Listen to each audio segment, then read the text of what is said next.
Well, there are many stories the news media didn't tell you, but this is one that they don't tell you very often. How some issues that supposedly hurt the Republicans can actually help them win elections. Andrea Garrett has this amazing story. The saying goes in politics that Americans vote their pocketbooks, and most elections that's the case.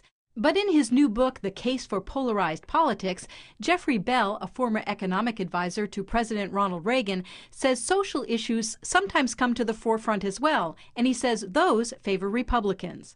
For instance, in 1988, Vice President George H.W. Bush beat Massachusetts Governor Michael Dukakis on discussions of the Pledge of Allegiance, prison furloughs, and the ACLU. Then in 2004, voters said moral values was their top concern, and among those voters, 80% went for President George W. Bush. Only 18% for Senator John Kerry, giving Bush a major advantage in an otherwise very close election. Even though media elites often say social conservatism hurts Republicans, Bell says the record proves otherwise. Well, it's an amazing book. It's called Polarized Politics, and this isn't something you just kind of skim. It is just meaty. It's filled with all kinds of interesting facts, dynamite history. You don't want to miss it. It's called Polarized Politics. It's available where books are sold, and it's written by our next guest, Jeffrey Bell. Jeff, good to have you back with us. Nice to see you. Thanks so much for having me. This is a great book. It's done a tremendous amount of research. Did you do all this yourself? Yes, I did. Of course, I lived through some of it in the 80s and 90s, and I was more and more interested in why social issues were coming to the fore, and yet why they always seem to be underrated. Well, you're known as an expert on economics. Everybody now is talking jobs. They have diminished the role of the social concerns, almost non-existent in this particular race. Why are they important? Well, because they're about people's core values, and it's not as easy to separate social issues from economic issues as most people think.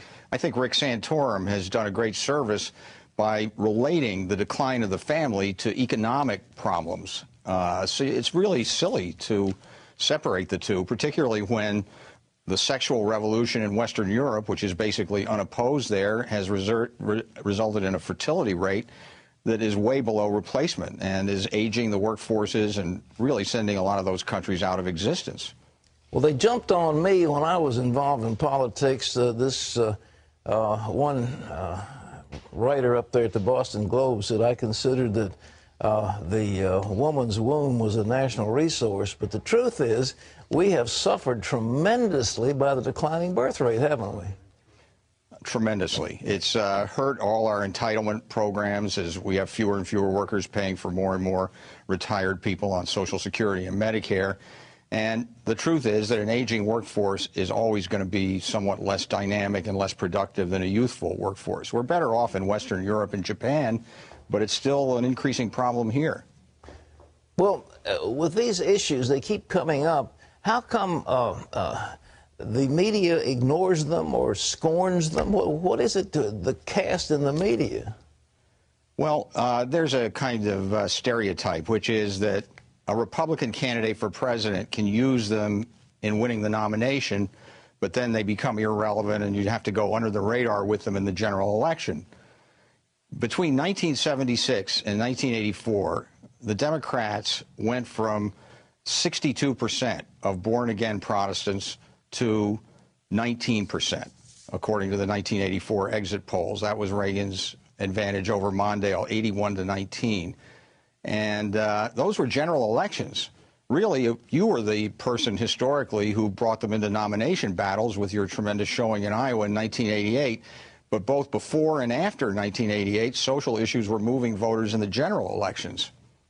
Well, I heard somebody say, well, the Republican Party has now become a party of the religious right, and therefore it will lose. You say no way.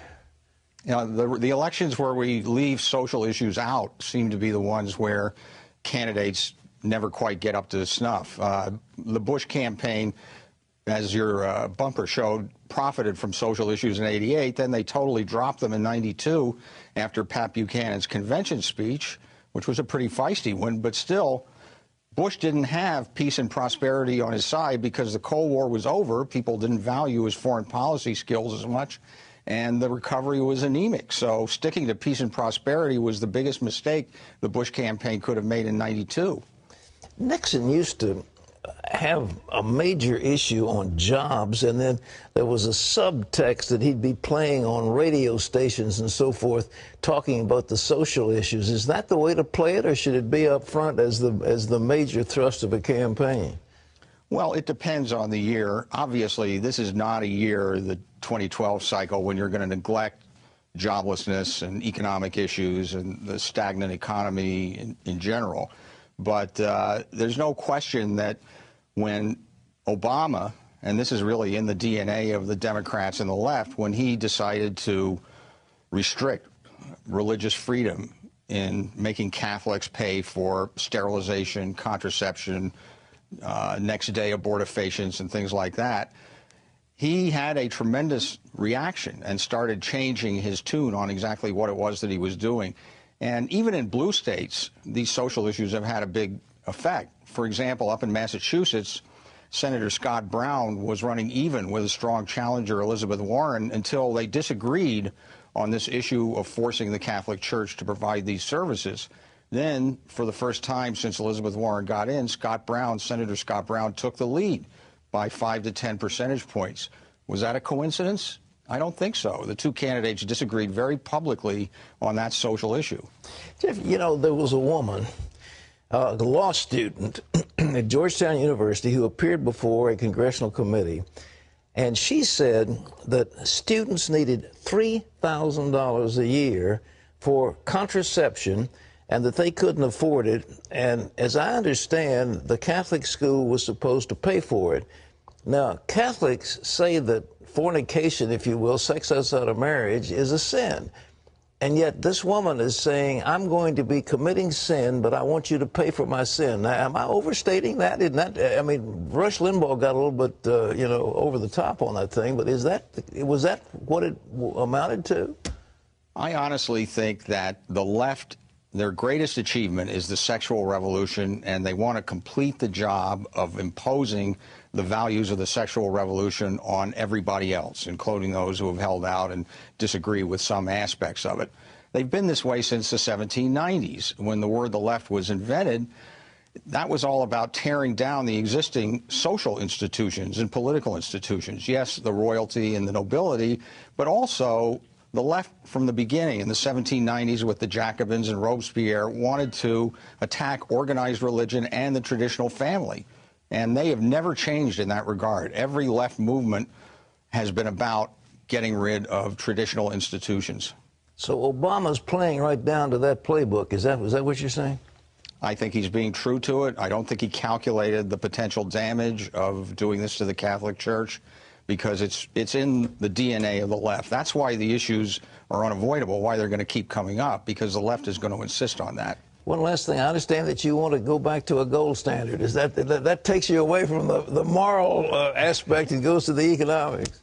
I plead guilty on wanting to go back to the gold standard, but I actually think that it's very consistent with a moral view of politics. The moral view, namely that government will inflate the currency and cheapen the currency and take away people's money, confiscate it through inflation. Is that what you're saying? That is exactly what I'm saying. And I always thought that the gold standard is a difficult thing to sell in this day and age, but it would never get off the ground unless the tens of millions of people in the social conservative movement were the impetus behind it. And that's part of what I'm trying to make happen. Well, you're a tremendous voice. Thank you so much for this. This book, ladies and gentlemen, is not something you just kind of flip through. It is a meaty book, and it's got a tremendous amount of history in it, and it's something that you would do yourself a favor to read. Polarized Politics, Jeffrey Bell. It's available where books are sold.